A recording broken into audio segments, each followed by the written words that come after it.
오늘의 헤드라인입니다. 오늘은 전국이 대체로 맑겠지만 오후부터 찬바람이 불면서 추워지겠습니다. 입동인 내일은 서울 아침 기온이 1도까지 떨어지겠고 체감 온도는 영하권에 머무는 추위가 찾아올 전망입니다. 다음 달부터 배출가스 5등급 판정을 받은 차는 서울 도심에서 운행할 수 없습니다. 다만 저공해 조치를 한 차량과 장애인 차량, 긴급 차량 등은 단속에서 제외됩니다. 4차 산업혁명 기술은 우리의 실생활뿐 아니라 박물관에서도 적용되고 있습니다. 증강현실과 인공지능 기술을 이용해 유물이 살아 움직이고 과거 왕들과 자유롭게 대화도 할 수 있어 박물관에서의 체험이 더욱 풍성해질 것으로 기대됩니다.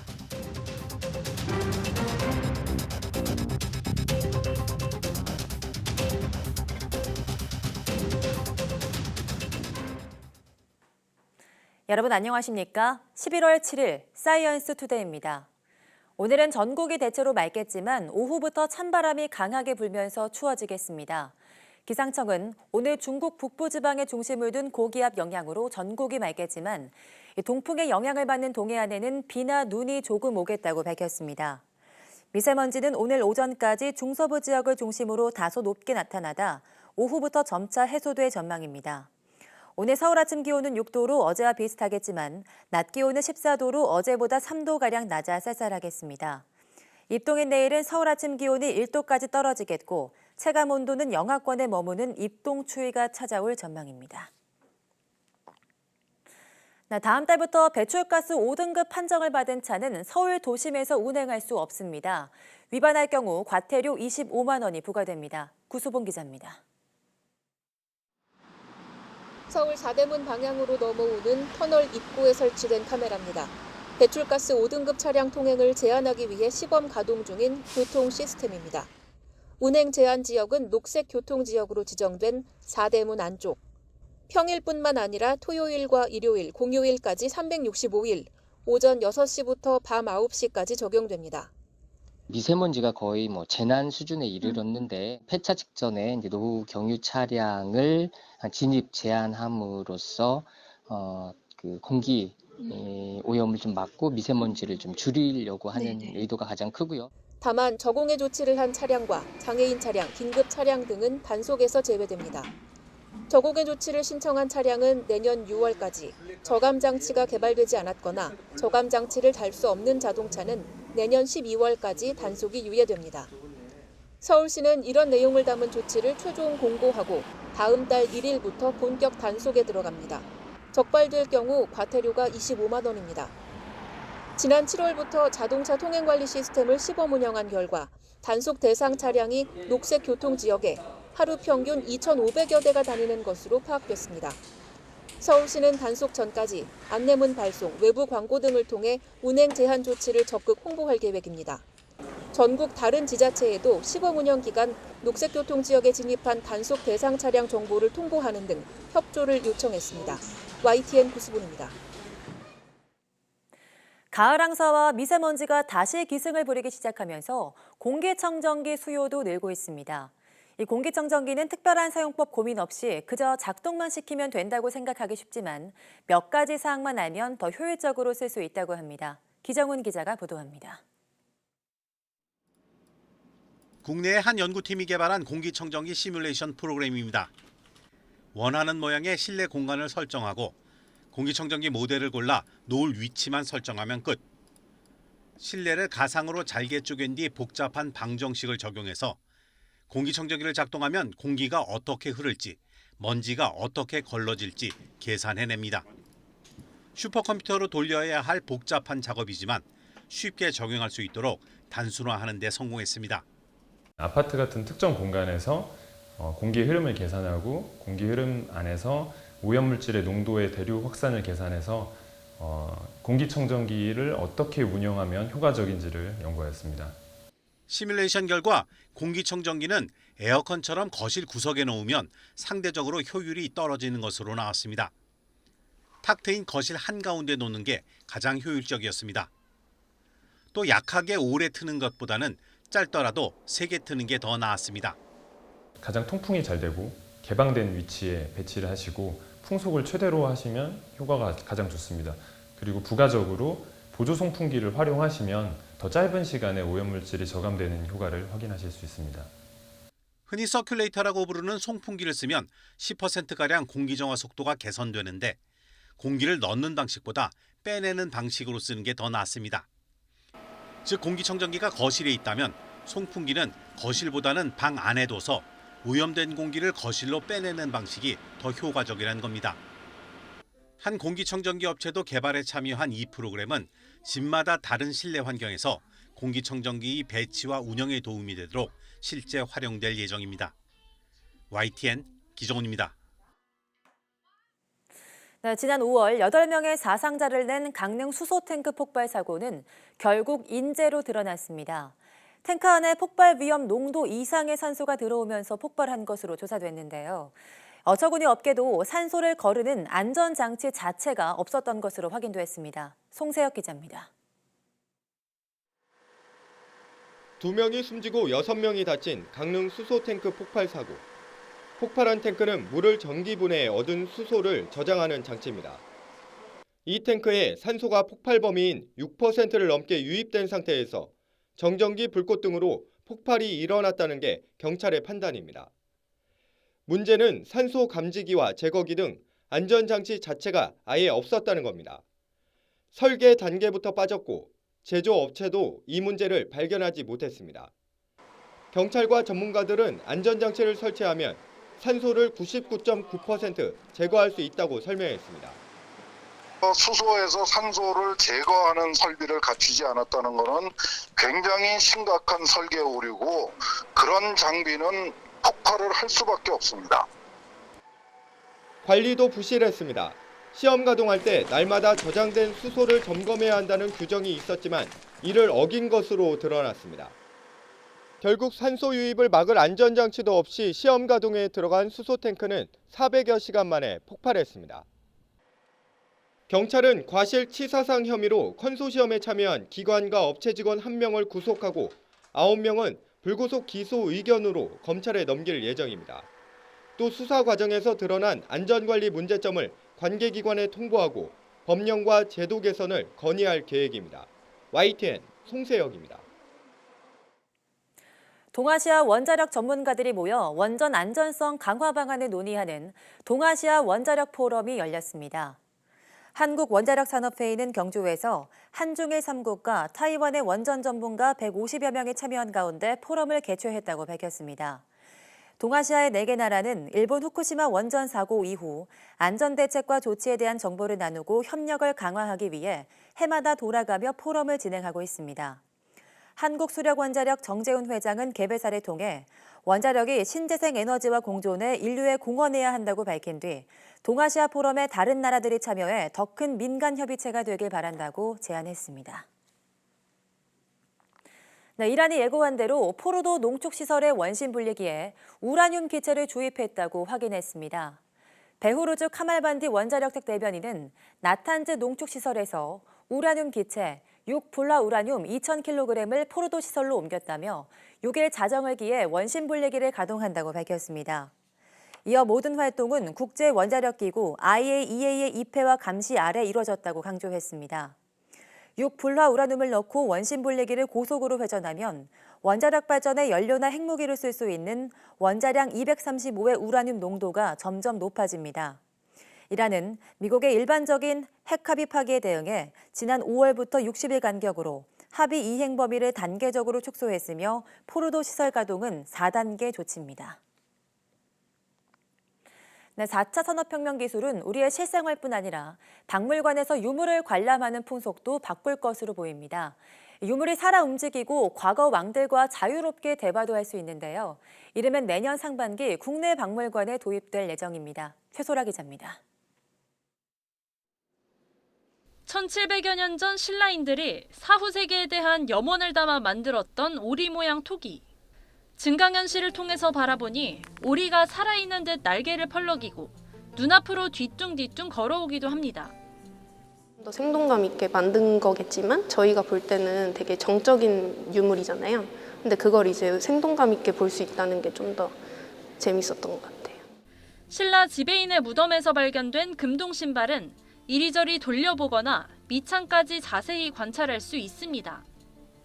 진흥왕 순수비 앞에 서자 비석이 위치한 북한산 비봉이 눈앞에 펼쳐지고 순수비를 세운 진흥왕과 대화도 나눕니다. 순수비의 순수는 무슨 뜻인가요? 순수란 왕이 직접 시찰해서 세웠다는 것일세. 유물의 증강 현실과 인공지능 기술을 적용한 결과입니다. 정확한 위치에 정보를 띄워주려면은 이 공간 자체를 다 미리 학습을 시켜야 돼요. 그 위치에다가 저희가 정보를 매핑을 해주는 거죠. 여기에 5G와 사물 인터넷 기술까지 더하면 박물관에서의 체험은 더욱 풍성해질 것으로 보입니다. 사람이 시선 처리라든지 동선 같은 데서 나타날 수 있는 특이점들을 보고 인공지능이 보다 더 적극적으로 사용자 맞춤식으로 컨텐츠를 제공할 수 있게 됩니다. 그러면 미래에는 여러분들이 똑같은 박물관을 여러 명이 방문을 해도 개별적으로 색다른 경험을 하게 되는. 이런 4차 산업혁명 기술을 도입한 박물관은 이르면 내년 상반기 대중에게 공개될 전망입니다. YTN 사이언스 최소라입니다.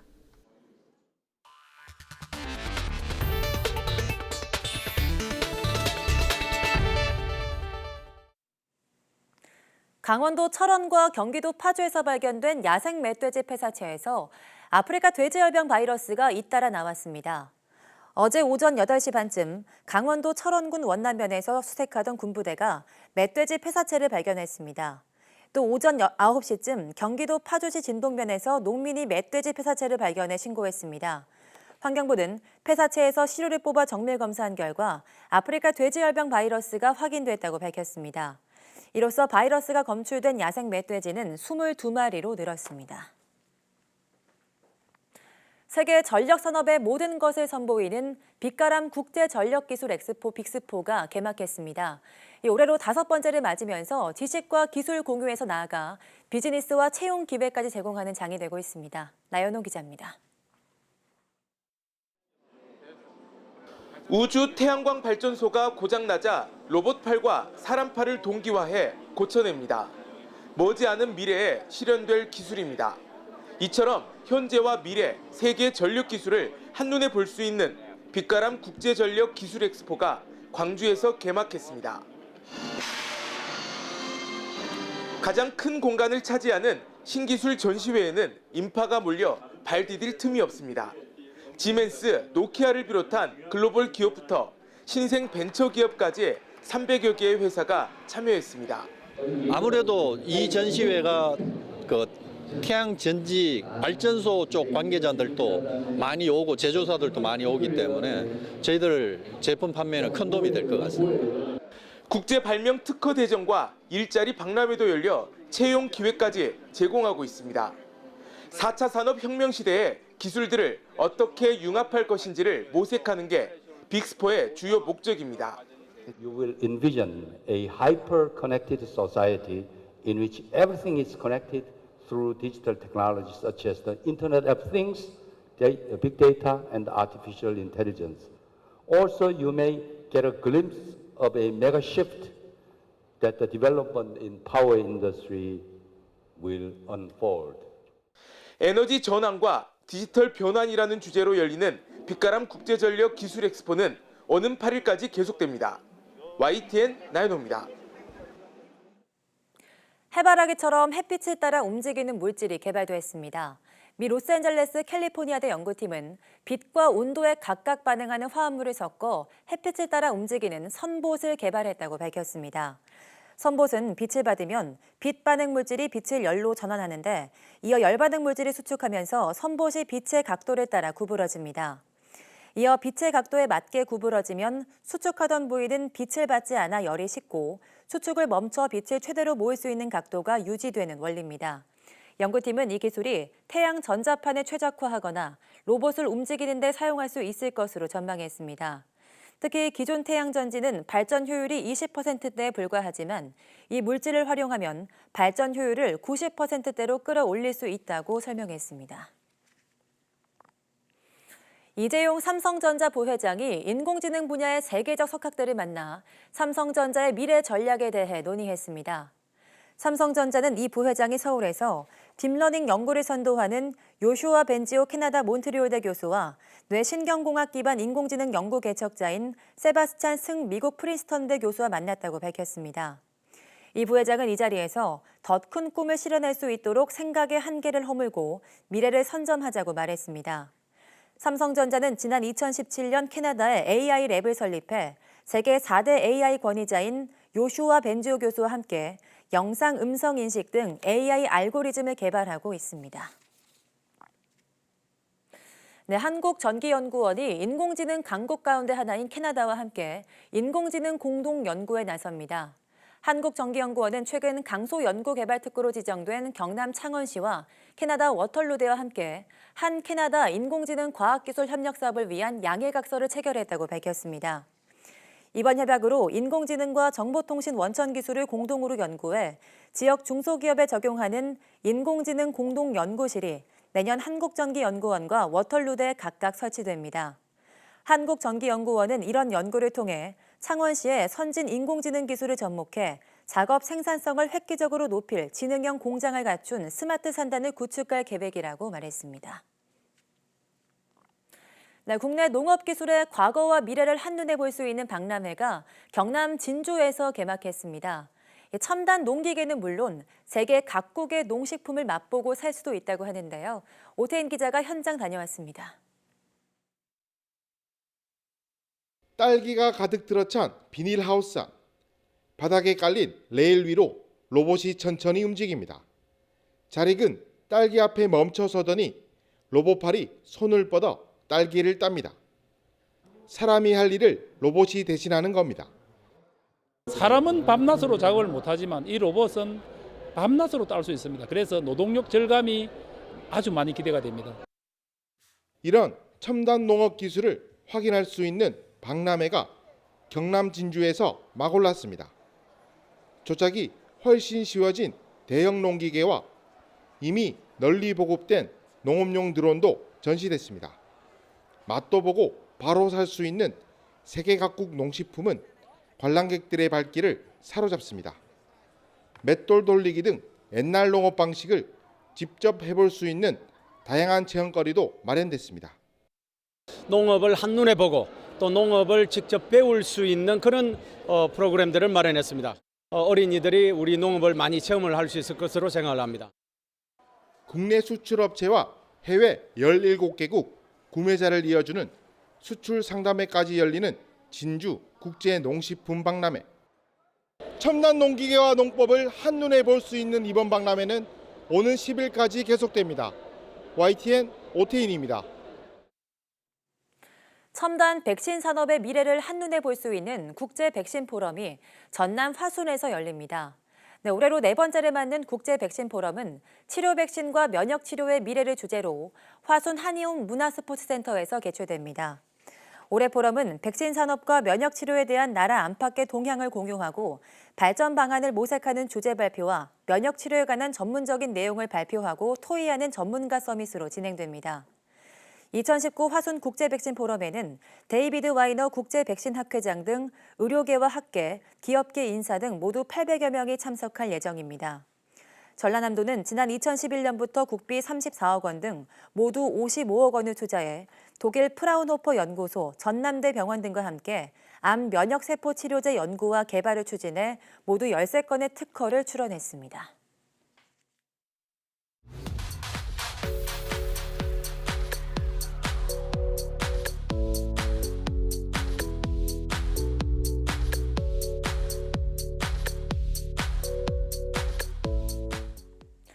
반려견을 키우는 인구가 늘면서 많은 사람이 사료나 반려용품 등에도 큰 관심을 보이고 있죠. 그중 사료는 반려견의 건강과 직결되기 때문에 신중하게 고르셔야 합니다. 오늘의 사이언스 투데이 과학 백문백답에서는 반려견 사료 잘 고르는 법에 대해서 알려드리겠습니다. 모두 많은 시청 바랍니다. 함께해 주신 여러분 고맙습니다.